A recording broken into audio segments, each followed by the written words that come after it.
My dad's friend's daughter had went to Miami for spring break. She was under 21, she had a fake ID, and she was in the clubs when she had met a guy who came up and introduced himself and wanted to hang out with her and show her the city. After the club closed, they were making out in the alley, and he was trying to get her again to go with him, and she went with her better judgment and did not.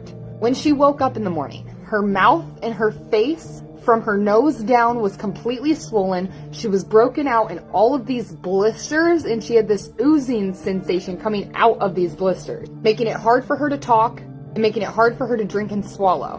Because anyone who wakes up after making out with a random person at a club with blisters all over their mouth, she ran to the hospital in Miami, where they swabbed the blisters and they swabbed the sores as they were testing for herpes. However, that test came back as sores on her mouth due to cannibalistic exposure. All the STD tests, all the herpes swabs, everything was negative. But what was positive was her test for kuru, which is a disease that you obtain through eating human flesh. You're ingesting infectious protons called prions, which negatively react with a living human body if it is ingested as food in a way of an inflammatory infectious disease. One that causes swelling, insane pain, blisters, and sores. I did not think that story was going to be relevant in these files. Whether ironically or unironically, that story comes from Miami, Florida, exactly where Jeffrey used to party. Another caveat of the story that everyone needs to pay attention to is